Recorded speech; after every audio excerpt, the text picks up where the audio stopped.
Well, good evening. Good evening. Welcome to the Coastal Conversations podcast powered by a Better Glynn. My name is John Richards. I'm one of the co-founders of a Better Glynn, and I am going to let my colleagues introduce themselves as the host for tonight's session for our Coastal Conversations podcast. So I'm going to start with my sister, Shamika Fraser Sorrells. Hey, good people. Shamika Frazier Sorrell is one of the co-founders of A Better Glynn, and happy to be here. Bobby Henderson, also co-founder of A Better Glynn. This has been a long time coming, and we finally carved out some space for us to get here. Appreciate y'all slitting through. Yes. Yeah, we've been talking about this for a really long time, and I'm glad that we're finally able to actually get the podcast done. A lot of people have been asking us about resources that we use. Everybody knows that Bobby is a book nerd, and he's always dropping books and everything. So we were like, man, we really got to slide through and talk with folks about some of the resources we use and some of the things we've learned over the Yeah. past 3 years.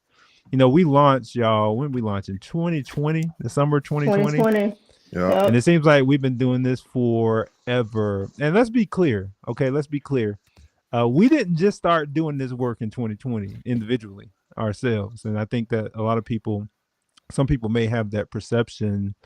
Each one of us, kind of in the sphere of the work that we've done, everybody on our team has been doing this kind of work in some area, in some ways in their lives over a longer period of time. We just decided to come together and launch an Yeah, organization. So I want to be clear on that. Y'all get what I'm saying?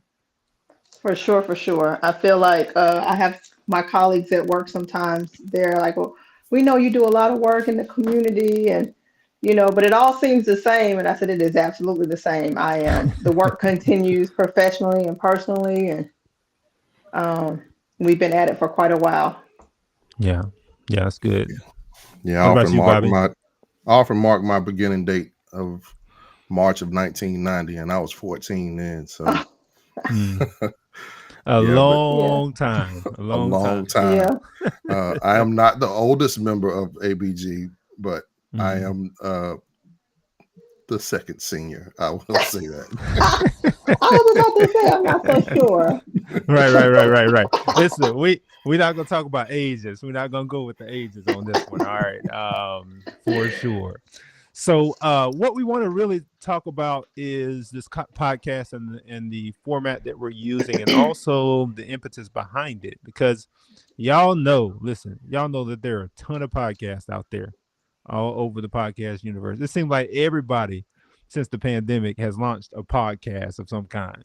And Hmm. so, as we were talking about this, we said, man, why this podcast? And then we also want to make sure people know that this is just going to be monthly. So we're not crazy enough to believe that we're going to be able to do this every week, but definitely want to do it once a month to make sure we are updating people, educating people on everything they need to be educated on. So I want to ask y'all, as the other folks who are having this conversation with me, why are we doing this? Why are we doing this podcast? Well, I think it's very important that uh, local people hear from local people on local issues, and that's what we're doing. We're doing local work, the work that impacts the people that we live and play with every day, the people that I go to work alongside every day. So for them to have an understanding of what we're doing in order to further their lives and make things better for them, I think it's just very important for them to hear from us on some Mm, sort of rhythm. Um, but also, as a part of what who we are, we want to be able to educate people as well as to the reasons why we do the work that we do. That it's not founded on emotion, but it's founded on fact and history and data driven. So uh, mm. being able to connect those things at the local level and give people some sort of uh, understanding from us that are out here doing the work, I think that's just very important. Yeah. What about you, Shamika? Why you think we doing this podcast, the Coastal Conversations podcast? Yeah, so in the words of the famous Andre 3000, the South has something to say, and I will add that the rural South has something to say. We Right. often think that policies and practices are driven by the dome, but in reality, they are driven by all of the other 159 counties across Georgia that influence policy and practice that happens in Atlanta. So we got something to say, and I think we need to be heard. Yeah, I think here's the thing that has really struck me about this is that over the past several years, we've had many people reach out to us and ask us about our blueprint, our template, how we've been able to do things locally in Glynn County. And this is across the state. And these are like smaller cities because most people, when you look at social action or social change stuff, what you're going to see is a lot of people who cater to urban communities and they try to give you strategies that just don't work in rural communities. And so we've had to take some of those, you know, how you get a recipe online and you got to add the seasonings that make it make sense for you. That's what we've really had to do is really make sure that we added some Glynn County, some Brunswick, Southeast Georgia seasoning to some of the recipes that other people have had, and they've been effective for us. And we want to be able to share some of those resources with some other folks too as well. Anything else y'all want to talk about with that why before we jump into one of the resources that we want to share with folks? Yeah, I'll just add the other piece of of our work and the mission that we have is to advance leaders who are driven um, in equity, right, and Mm. understanding equity. And so, in order to um, inform and mobilize leadership, I think having these conversations is important as a pathway to really ensuring that folks that are in positions of decision making are doing so through a lens of equity and particularly through a lens that we bring in that is lifting up folks that are marginalized. Yeah, I think that's an important point for sure. And just to kind of piggyback on that, everybody at ABG is a full-time employee somewhere else. So this work We is tired. being done by people who work other places, but it just goes to show you that you don't have to be employed by the work to do the Mm. work, and just being able to model that for people, I think will go a long way. And you don't have to be employed, but you do have to be passionate. And I think that Amen. there's Absolutely. a big difference for folks who are in this work and doing it as not their full-time job. Because let's be clear, none of us is getting paid to do what we do at ABG. We Yes. have nobody as a full-time payroll staff member, not nan one person. And want to make Nary. sure we were clear on that. Is that we want to make sure that we're putting our resources towards the community and towards the people. Now, eventually, we do want to hire, but we saw the needs much more important than being able to put somebody in a seat or in a position. And so, the one thing that drives us is passion. Like Hmm. we got whole jobs, but we have a whole heart for the community as well. And so one of the things about this work that we really want to commend to everybody is if you don't have the passion, don't start it because we've seen so many people start the work and not finish it. But That's it's right. not a sprint, it is a Mm-mm. whole marathon, and it's going to be a long time coming. And we might not even see the change that we're trying to create in our own lifetimes. Hmm. That's why we're trying to develop other younger people in the community to kind of help us in that. But just wanted to make sure I lifted that up too. Thank you, Shamika, for kind of telling people about our DNA because I think that's important for us. Yeah, yeah. So let's talk a little bit about one of the resources that Shamika actually sent me and Bobby's way this summer. Now, when you send me and Bobby books, you know we get excited. We listen. That's like Christmas for us. Christmas in July, and so she sent a book over, and both of us immediately went and downloaded this book. And I got the Kindle version, I got the Audible version, and I got the physical version because that's just how I roll. And so I was like, I'm gonna listen to it, I'm gonna read it, I'm gonna mark it, highlight it, and all this stuff. And this book was phenomenal. You know, we took a little bit of a short break over the summer after our Justice Journey trip, and that was my reading period. Shamika sent that book right on time. You want to talk about that book, Shamika? Yeah, so the name of the book is The Four Pivots: Reimagining Justice, Reimagining Ourselves, by Professor Sean A. Jenwright. And it was, I passed it on because it was passed on to me. I have been invested in some work in the philanthropic sector that I am fully employed in, and was doing some work around equity. And in those conversations with other colleagues, we talked about how exhausting this work is, and how taxing and how depleting it could be at times. And Mhm. one of my colleagues said that this was the book that he needed in that season, and felt like it was certainly something that I needed. And again, as soon as I picked it up, and like you, John, I had it on Audible and I listened to it, and I was like, oh no, I need the hard copy. I got to highlight. And so I got a journal, and then I shared it with my brothers here, because I thought it was a journey that we needed to go on together, and it made sense to do so Mm, during the time where we were taking a much needed sabbatical mhm. from our work in ABG. Yeah. Yeah. And that's one of the things that really intrigued me about the title, because even though we've been in this work for a while, one of the things I've learned, and I'm pretty sure you all have learned too, there are times where you're going to have to make pivots and shift the strategy. Like we do stuff on the fly sometimes and Hmm. pivot on the fly because issues come up in our community that we got to make pivots on. And if you get married to a process, or you get married to some type of system that you got working, you're not going to succeed in this work. So the title got me. I was like, oh, 4 pivots. Let me talk about these 4 pivots and see what they are. So we really want to pull one thing from this book, though, that I thought was really profound. Really talked about the 4 lies that people believe about social change. And I think when people hear about social change, there's some things that he pointed out that were lies that people believe that I thought would be worth lifting up. And then we kind of can talk about it in Glynn County itself in terms Hmm. of what we're seeing locally. Because here's the thing that was crazy to me, y'all. When we learned this statistic from one of our colleagues, Glynn County has the most nonprofits per capita in the entire state of Georgia. I want y'all to let that sink in. So Glynn County, based on population, based on size, has more nonprofits than any other city in the entire state per capita.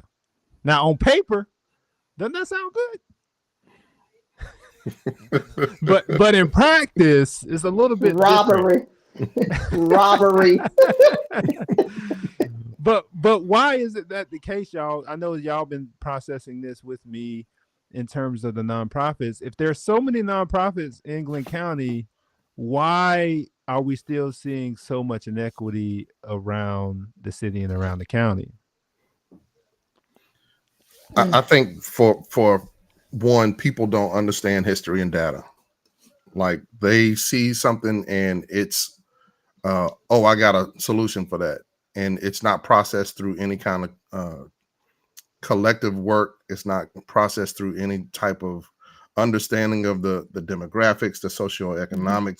socioeconomic stratus, and uh, people. It's easy to start a nonprofit. You fill out your paperwork, and you jump on board, and then people start sending you money. But that doesn't necessarily mean that it translates into benefit for the people that you're getting the money for. Absolutely. Wow. Yeah. Just because you're registered with the Secretary of State don't mean you actually doing the work. How about that? At all, at all. And nonprofits are a business structure too, right? I mean, it is a Mhm. business. And so the nonprofit, I think people often think that that means that there is no profit, when it is absolutely the difference, right? If you can start to pull at people's heartstrings and turns their purses, um, you can have a revenue that isn't necessarily going to the causes that you say that your nonprofit Hmm. is. What we also have to know that churches are nonprofits, and there's not a street you can ride down in the city of Brunswick and not pass at least three churches, and some of them are just abandoned and not even operating. But churches are nonprofits, and so that is also a part of that data. Hmm. And that's a Hmm. whole nother podcast, but That's Listen, that is topic. the episode. That's the episode that is on the draft sheet because we're gonna talk about that. Y'all know because I'm a pastor, so you know I'm passionate about that. So definitely gonna talk about that. Let's talk about these lies though, because I think they're very important for us to kind of unpack. The first lie that he talks about that people believe about social change is that deep change can be achieved through shallow solutions. I love this quote from the book. He says, "We've become comfortable with surface level solutions to really deep problems." And I Mhm. got one word for y'all: homelessness. Mm. mm, my word. When we talk about this idea that we can come up with these surface level solutions for deep problems, that's the first thing my mind went to in Glynn County is the situation around homelessness. And I'd love to hear from y'all on that in terms of why y'all think so many people think that there's an easy fix to this, and then that easy fix becomes a more deeper problem in terms of the issues that it can create. I'll start. I know I'm gonna let my brother breathe in and out for a second. This to me is an example of how the bootstrap ideology that was intended for people of color now transcends all race. There is this mindset that people that are unhoused have done something that they deserve to be in such a place. And that if only they do X, Y, and Z, which is the bootstrap mentality, they could be unhoused without an acknowledgement of all of the contributions that have led to individuals being unhoused that are not just, the narrative around substance use, for example, or mental health challenges, but that things are unaffordable and that sometimes people choose to be unhoused out of the ability to not afford housing, right? And so it would require those that have to give up their power and their control of things that they have to get to those deep solutions. And I don't believe that there is enough people that are interested in that. No, Oh, that's and good. What about you, brother? um, so part of my job, the job that pays me, uh, Hmm. I have to do root cause analysis, uh, Hmm. and understanding those whys, like Shamika said, and not these. Uh, well, if we just uh, make sure everybody's got a job, when the working poor in Glynn County uh, is all the people that aren't on the unemployment rolls because the unemployment is around 3%, but they're going to a job every day and they don't have enough Hmm. money to pay for life, right? Hmm. So how do you resolve that by having more than a job? Like Shamika said, it's affordability. How much can people afford to live here? You know, and the statistics. One of the things that we learned when with our Brunswick housing project was that while we only have 207 registered homeless people in Glynn County, 16% of Glynn County is housing insecure. Hmm. That means that we have thousands of people with an S Hmm. that are barely under a roof. One check away or one Right. emergency away, one car breakdown away from being unhoused. So you can't apply a simple solution to that. That's impossible. So when people get these bright ideas, and again, going back to all of these nonprofits that exist, that isn't bound to any kind of collective work, isn't bound to even the mission statements that they put out.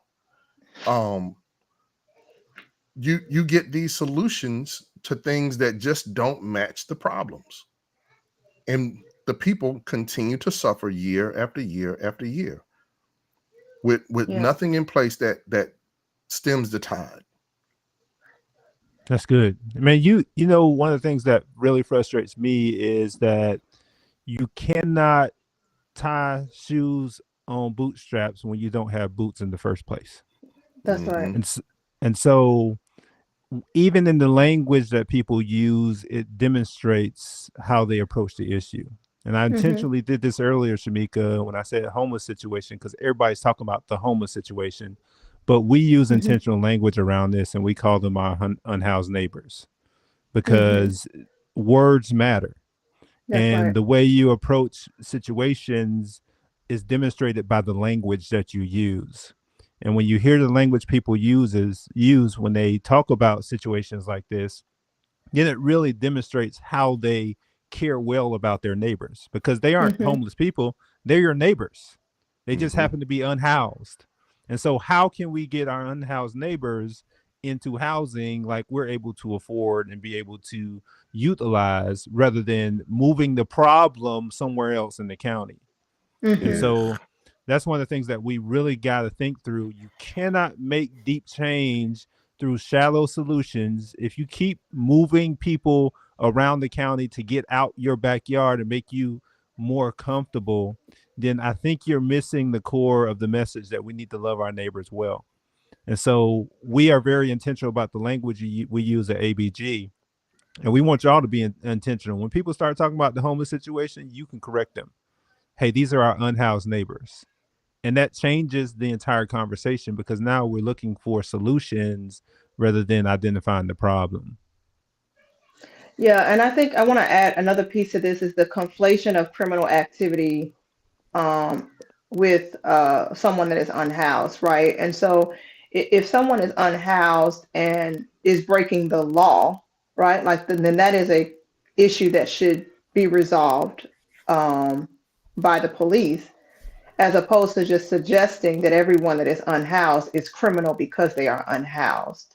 And Hmm. so the issues get conflated, and then sensationalism happens, right? Because we know that fear drives a lot of these shallow solutions. And so if you have people fearful of people that are unhoused because a few people that were unhoused committed a criminal act, and you suggest that it is pervasive behavior amongst all unhoused folks, then the solutions then become around, you get these blanket solutions that then suggest that you should make being unhoused a criminal offense, as opposed to Hmm. just dealing with the issues that a person that is unhoused might commit, no different than you would deal with that issue if the person was housed and they committed a crime.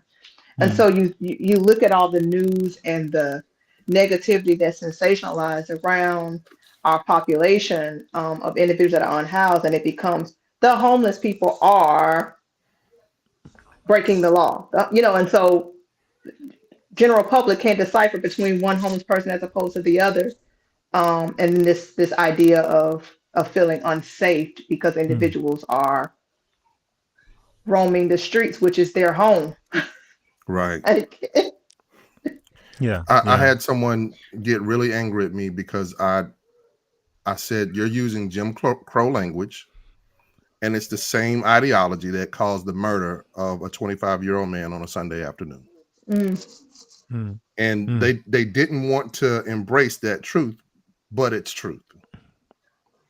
And So so the same outrage that you had then, you should have now.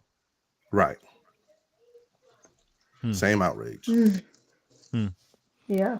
So that's, I mean, that's one of the things that people believe through and through. Like, you can have these shallow solutions that are going to get to the deeper root of problems. I think I like your idea of this root cause analysis, Bobby, that Mhm. I think everybody needs to go through, because if you just deal with the fruits, you're not going to be able to hit the roots. And Right. so That's right. we're seeing the fruit of the problem that is rooted deeply in things that need to be kind of rooted up or uprooted, to make sure that we don't see any more fruit from that bad tree. But now we're just examining the fruit. They're like, oh yeah, we're gonna take the fruits and just move them down the way. Hmm. And the roots are and the roots are still pervasive. They're still there, and they're still going to continue to produce more fruit, That's Right. right. which is crazy. So we get this cycle going. Um, let let's talk about this second lie. I think as we move beyond that, I think Shamika, were you going to say something before we move there? Just because I know we like to give people actions, and so a real simple way of doing a root cause analysis is just to ask the question why at least 5 times. So we call it Mm. 5 whys. So if someone, why is this person unhoused? You get an answer, and so the answer might be because they have some mental health challenges and are not getting their meds. Well, why are they not getting their meds? And then whatever that answer is, and then why. So until you get to the point where you can no longer, until you have gotten the question that gets to a point of intervention. Um, Mm. Oh, that's so that's a good. simple way to do that. The 5 whys. So good. I hope y'all heard that. If you want to do social justice work, start with why. Don't start with what. Don't start with how. Don't start with when. Start with asking the why questions, and then you can move towards the other ones. So good. Thank you, Shamika. Um, so lie number 2, the more power we have, the more change we can create. The more power we have, the more change we can create. Jen Wright says, our work has become an effort to make better maps without a clear, compelling destination. People Mm, think that when they get in positions and the more power they have, that that's going to help them be able to create more change. And so they pursue this position without knowing where it is they're going, without knowing how to actually create the change. And so there's no destination. I think one of the things when I talked about the nonprofits before was that we have so many per capita. I think a lot of them have great maps with no destination. mm, Because if you start having conversations with folks and you say, hey, where are you trying to go? There's no clear, compelling vision that says this is where we're trying to get people. And I think if you don't have a destination, then you're just driving around and wasting gas. hmm Yeah, in the nonprofit world, we call that mission creep. When folks start Yeah. just chasing dollars just because there's a grant out there, and now all of a sudden they got a different stream of work, is mission creep. You just chasing your tail. Mm, Um, that's good. yeah. That's good. Yeah. And waiting until you're in a position. You're in a position now.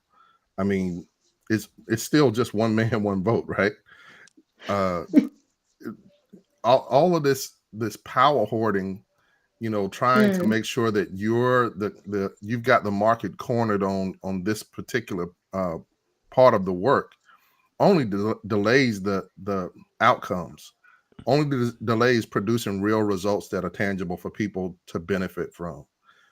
So power hoarding is one of the things that annoys me the most because I just refuse to understand it. I had a conversation with a young man today about things like that, and I just tell him straight up, that's not African. That's Mm, that's that's not biblical. We are community people, right? So our power is built within our community, within the mm, collection of people, not the collection of dollars, not the collection of these powerful uh uh partnerships.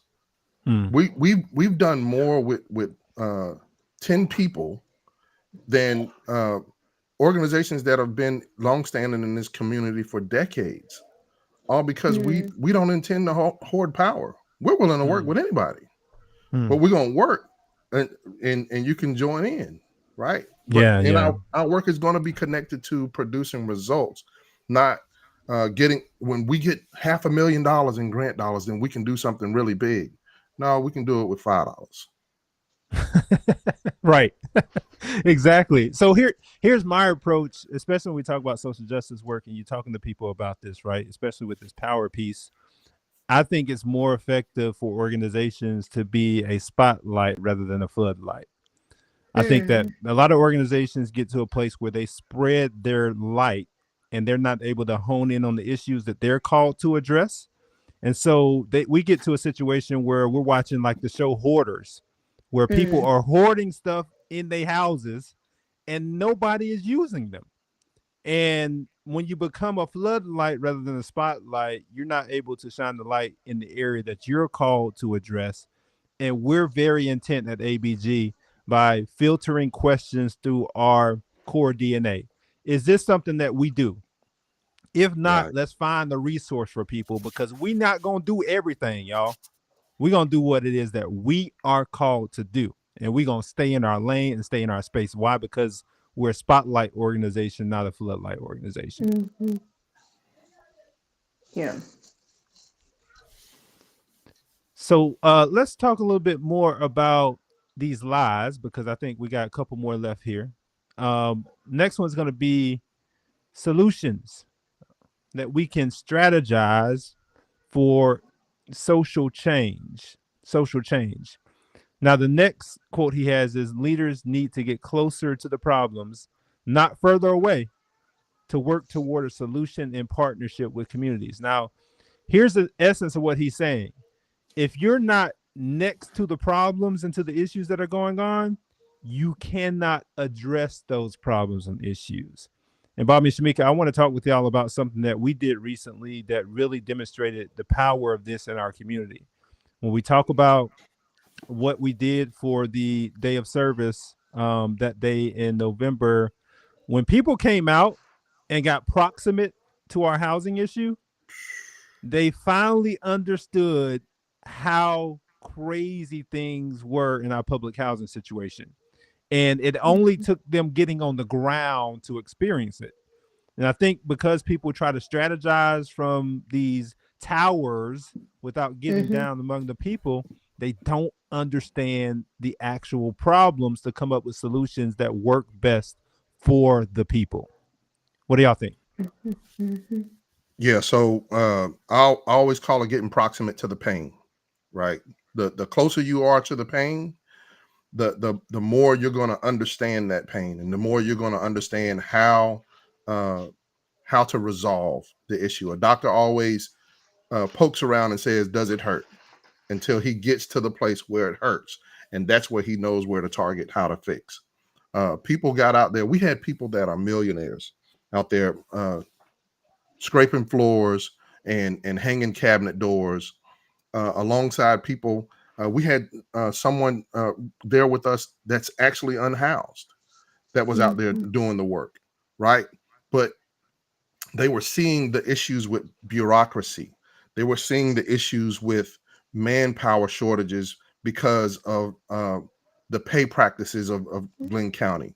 They were seeing the issues of housing shortages that um, are overwhelming not just the people that are employed there, but the people that are building up on this waiting list in order to get access to housing, to safe shelter for them and their family members, right? So uh, people got really angry when they got closer to those issues, and then they started to really want to hone in on resolving issues, and a lot of that bootstrap stuff Mhm.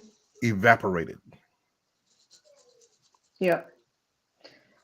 Yeah, and I think one of the pieces that Sean talks about in this book is this idea of going from these transactional relationships to ones that are transformative.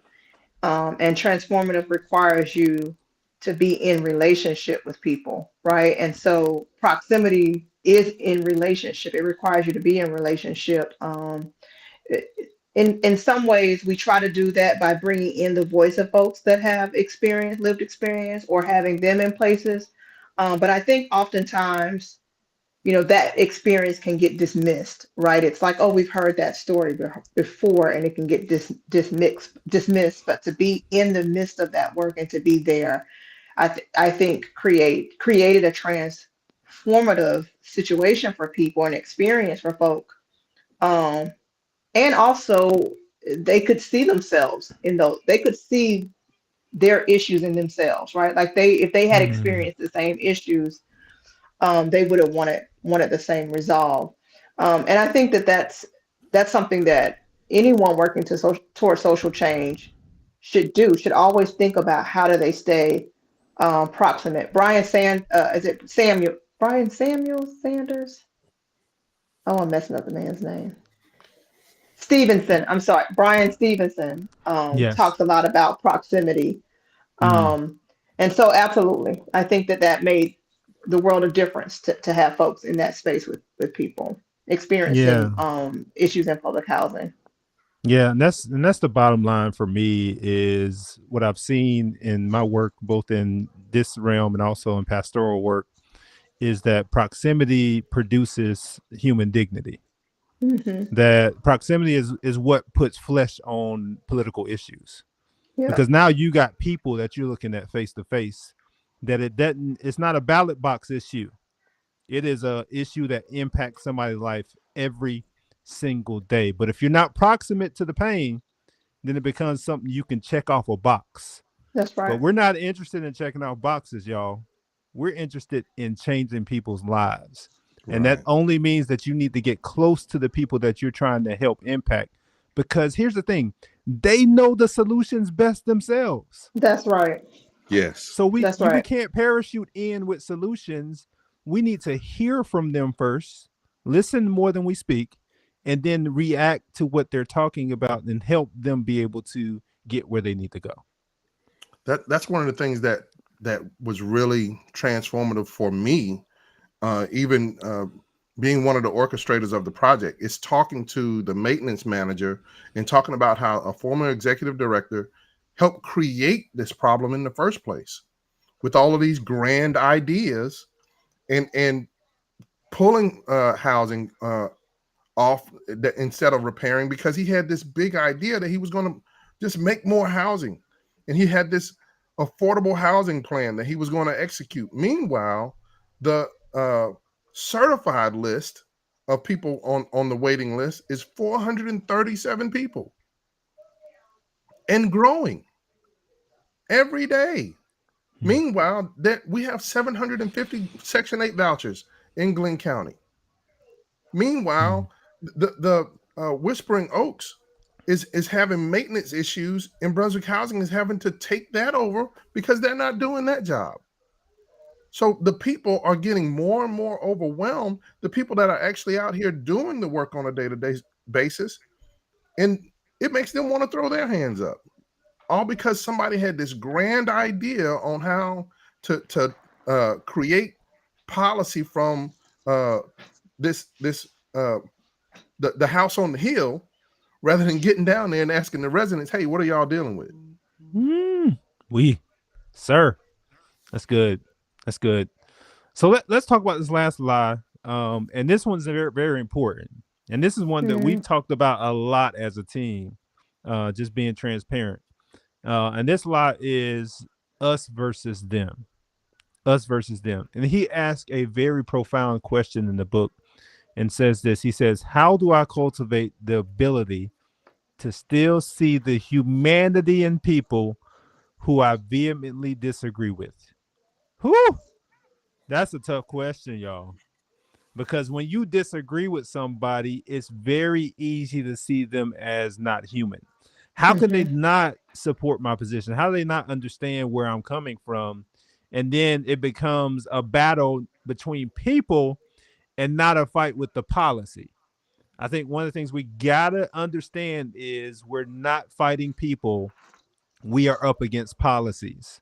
And so we need to be able to still see the humanity in the people, even though they're creating the policies, in order for us to have conversations with them to help shape and frame those policies. It's an adjustment that I think a lot of social justice organizations need to make, because I think a lot of folks treat people as nails and they're the hammer. Hmm. And that's not the approach that we need to be taking. We got to be able to see the humanity even in those people that we may disagree with. What y'all think about that? A daily prayer. Um, I I didn't know I was gonna get silence from my colleagues. It's a day. It's a daily prayer. Listen. It's a daily prayer. Mm, So mm, yeah, I believe in those. I believe that, and it's also hard to do. mm, And I also recognize that people often make the decisions that they make, or believe what they believe through the lens in which they have experienced life. And so if you often can understand, try to gain an understanding of how people have experienced life, then I feel that you can, in some ways, kind of connect with some of the decisions that they may make, right? mm, And I also know that you can't um, you can't shift if you're not in relationship with people, right? So if they disagree with you and you just decide, well, I'm no longer going to be in, I don't have to deal with this person. I'm no longer going to be in relationship with them. Then you have no opportunity to shift that person's thinking or they shift yours, right? You have to be in relationship with people in order to do that. And so you can, of course, decide how deep that relationship is and what those boundaries look like. But to be in relation, meaning to stay in conversation with folks, even when you disagree. And I think one of the pieces that talks about is like moving from hustle to flow, right? And like it's this idea that, you know, who wants to continue to fight resistance when you can Jeez. find some space in that to flow? And when you can find a flow and get in somewhere, you'll find something that even with people that you think are like on the opposite extremes, you'll find something in common. And that becomes the start to that relationship. So I certainly try to do that even in, if there's someone says something, I'm like, that's crazy as heck. But I'll step back and say, like, what do we have in common? Well, we both got a child. Like listen, find something in common.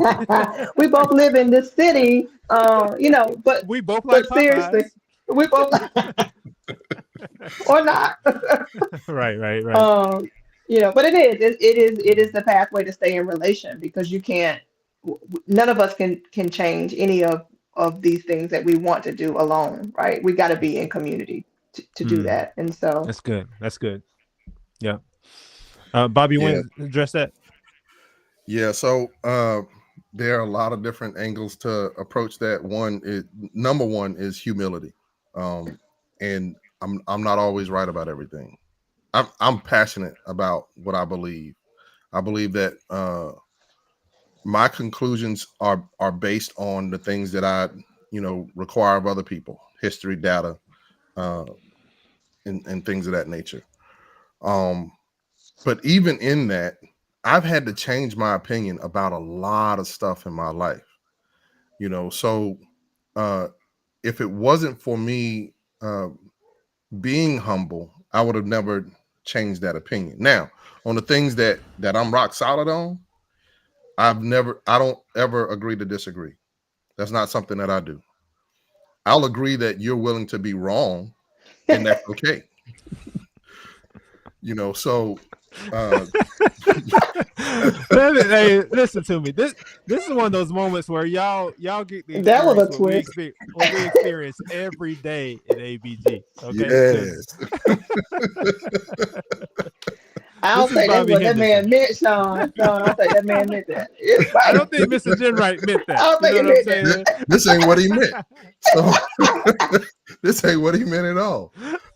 But even if I conclude that you're that. willing to be wrong, it doesn't change my responsibility towards you. Mm-hmm. It doesn't change the fact that I still gotta love you, that I still gotta work for the people to whom I'm called. It still doesn't. If you're the person that is the portal through which I can get access to the resources that I need in order to continue to do this work, I have to Mm-hmm. navigate that disagreement, Come on, Mm-hmm. right? Portal. All right, Because Portal. So you the because I end. still You got the means to the end. you Right. you you still gotta figure out a way to work for the people, right? That's And right. we've experienced that. We've experienced people in position of power that we vehemently disagree with, and we Mm-hmm. still got to work with them. Yeah. because we And I mean that, still got to serve and the this, people. and this is one of the important things. And let me just say this about social justice organizations. This is why it's important. You need to have balance on your teams, because we're going to be honest with y'all. There are conversations that I shouldn't have with certain people in Glynn County. There's conversations that All Bobby right, shouldn't have with certain people in Glynn County, all right. and the same with Shamika. So we have to figure out who we're sending to have a conversation with certain organizations, certain people, because we know what frustrates us. But that's because Mhm. we have a balance. And if we need, listen, I'm gonna be honest. If we need a hammer, Bobby's going. Okay. If we need somebody That's that's what's gonna up. talk you, you need somebody that's gonna talk you down, I'm gonna roll out. I'm going. And if we need somebody that's gonna be able to navigate multiple spaces, Shamika gonna go. She gonna go and make it happen. So we know our gifts, we know our talents, we know our abilities, and we know who it is that's going to be able to handle certain conversations and situations. Mhm. And it's good to know yourself in that, because it Mhm. helps us to cultivate strong relationships locally. Right. Yeah, That's yeah, right. yeah. So those are the 4 lies, y'all. The 4 lies that a lot of people believe about their social change and social justice organizations, and we try our best to make sure we don't live in those lies. We're going to continue talking about this book in another episode, because he has 4 pivots now that he's going to talk about. I think it's going to Mhm. be important for our community. But we really want to close this session talking about some of the work that we have coming up in 2024. Many of you all have asked that, that we are continuing the work. We're not going to stop doing it. And I really want my sister to lead this conversation, because she really was the impetus for it, for what we're going to do in January, on MLK Day on the 15th. So we want to make sure y'all save the date, because we're going to do some great work on the 15th. But I'm going to give it over to you, Shamika, so you can kind of let us know what it is that we're looking for the King Day of Service. And then what brought that on for you? Yeah. So, um, Martin Luther King Jr.'s birthday, or the day in which his birthday is celebrated, January the 15th of every year, there's various things happening in communities that honors his life, and in some ways, the promotion of nonviolence that he spoke of. But Dr. King was much more complex than that, and we believe that we wanted to be in a space of honoring um, what he spoke about in terms of a beloved community, which was not just a community that didn't have conflict, right? And wasn't this community that just stayed in this space of the y'all been rocking with us for a while, so we just real honest. And so he ain't just the good Negro and palatable for the folks, right? And so um, in fact, when Dr. King talks about beloved community, and there's several different quotes, but there is one that he speaks about in terms of when the conflict arises and returning back to communities after conflict is where the real work happens. And we all experience here in our community the aftermath of the murder of Ahmaud Arbery, and all of the peaceful protest and the unity that was experienced by our neighbors. And y'all, I ain't seen it since then. I ain't seen a gathering of folks come together for any particular thing since there was a mission to let the rest of the nation know that we were a unified community. And so we want to honor Dr. King. We want to honor his message. We want to expand what people think about him. And so we'll also be talking about his work and his life in various ways leading up to this date. But what we want to do, and John, we have January 15th on the screen. It's January the 13th is the day of service. But what we want to do is have the very first King Day of service happening in Glynn County and in Brunswick, Georgia. And we're going to do that in partnership with Forward Brunswick and United Way on Saturday, January the 13th. And on that day, we will support various agencies around our community that are doing the work, and it's supporting those families, children and families in our communities, and lifting up those that are most marginalized. We want to honor them by deploying volunteers to those various sites. And we're going to do this in a way that is not just a day of volunteerism, but it is an intention to understand the mission of these nonprofits, why they do the work, what the data suggests about the outcomes and where they need to improve, and what has history told us in Glynn County about our efforts in those spaces. And so stay tuned for the volunteer sites. We'll have those solidified in the next couple of weeks. Then we'll be recruiting volunteers to go to those various sites, and then we'll come together on lunchtime that day and talk about what we experienced, what we learned, and moreover, what are we going to do different and how are we going to be different as a result of coming together. And we believe this is going to be, our intention is for this to happen for many years to come. But we are very proud, again, to do this in partnership with Forward Brunswick and United Way in launching Glynn County's first MLK Day, King Day of Service. Our theme, as you see up there, is a better beloved Glenn. And again, we're gonna know that we're gonna be sending out some information and sharing what a beloved community is, and it is much more um, than a community that is just in peace. It is a community that wrestles with conflict to resolve the issues that families and Mm, children are experiencing, and those are related to issues related to poverty, issues related to employment, housing, mm, mm. um, Yep. criminal Yep. justice, a community Mm, where everyone thrives, meaning even if you have a criminal background and you have reformed, you have an ability to thrive. Even if you have mental health challenges, you have the ability to thrive. Even if you are unhoused, you have the ability to thrive. So mm. That was so here we good. are. That's so good. I love that, and I love that we're doing that. And here's one of the things I loved about our last service day was all the ABG merch we were able to give out. We got everybody around Glenn County now wearing our day working.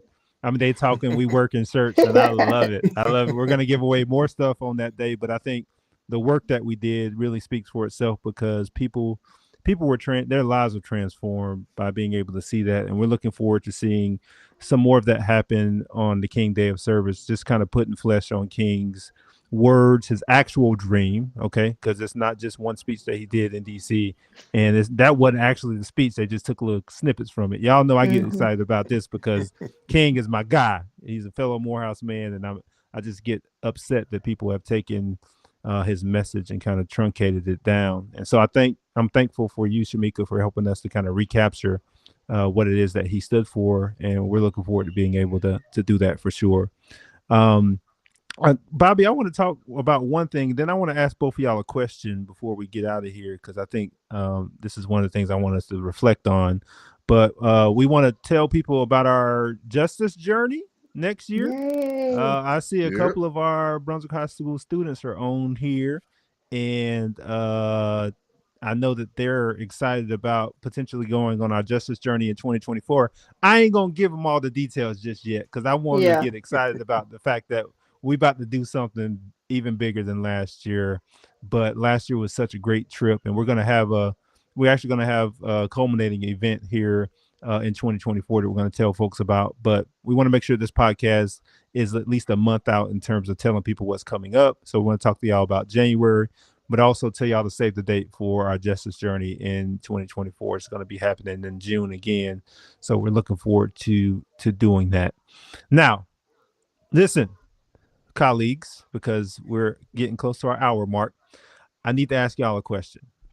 So, if you had to choose one thing over the past 3 years that we've done that you're the most proud of, or that we've helped do that you're the most proud of, what would that one thing be? I know it's tough. I know it's hard, but think about one thing Oh, and do one thing.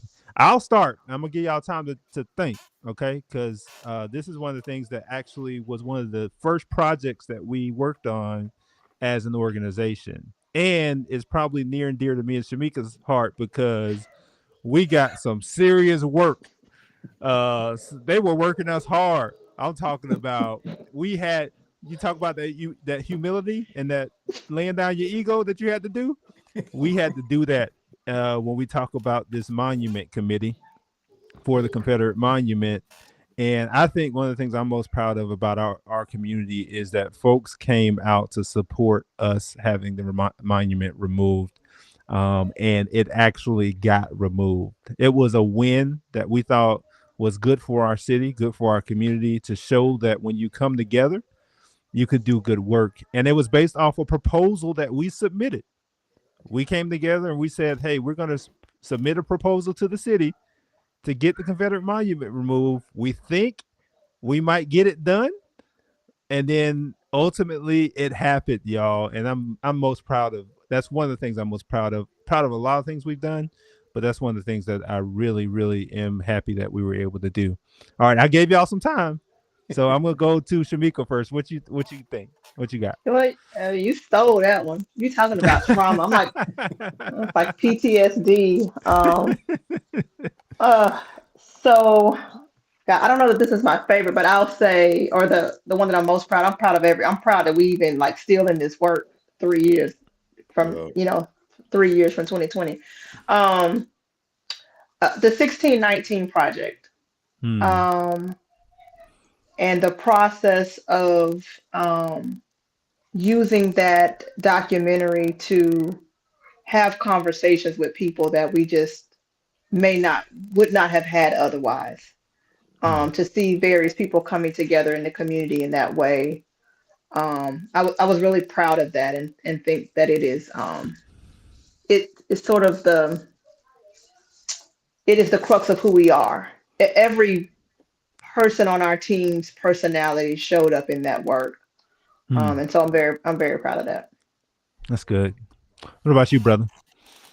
Um, for me, I think it's the collective process and the footprint that we've established in Glynn County schools with Burroughs Millette and Altam Elementary, Glynn Academy and Brunswick High, and being able to show a presence on campus with these students and be a physical investment in their lives and their growth, and that they know that they're important, Hmm. because ultimately we want to be supplying our own demand. We want to be Mm, growing the next generation of people doing this work so that somebody's going to have to pick up the torch on the King Day of service. We want it to be the kids that we've invested in all of these years, from giving water based on an equity basis during the pandemic, yeah, paying for meals for Alabama Elementary's Beta Club, yeah. getting water bottles for the kids over at Burroughs Millette Elementary. I think it's just important that we continue in that way, and we're always being intentional on how we show up for students and kids in Glynn County. And here's the Hmm. beauty. Here's the beauty in that, Bobby, because one of the folks who was over the Beta Club, who we did help support, asked a question in the chat. Candace said, how can children participate in the King Day of Service? I love for my Beta Oh Club yeah, to participate. So That's what's this up. group of kids, we help support them. Candace reached out to us. She said, hey, they were doing like bag lunches, and they have a great organization, the Beta Club. We're like, man, we're not giving them kids no bag lunches. We paying for whatever meals they need for the whole time they're there.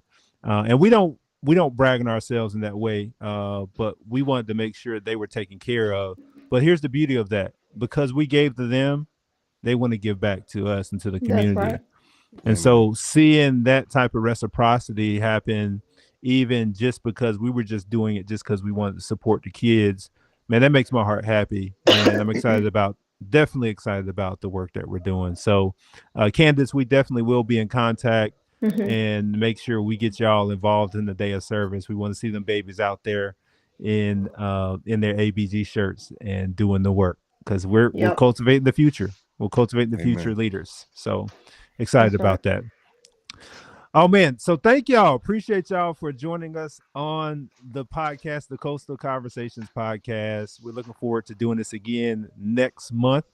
If you have any other questions for us, make sure you hit us up on all of our socials: Facebook, Instagram, Twitter. We're on all of them. Probably more prominent on Facebook. So if you have any questions, just drop us one in our inbox, and we'll definitely hit y'all back. Thank y'all for tuning in. Any parting shots from my colleagues? Anything y'all want to say to the community before we go? Y'all just make Thank sure you. y'all continue to slid through. Thank you.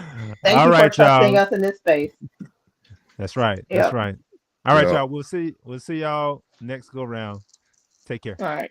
Bye. Bye.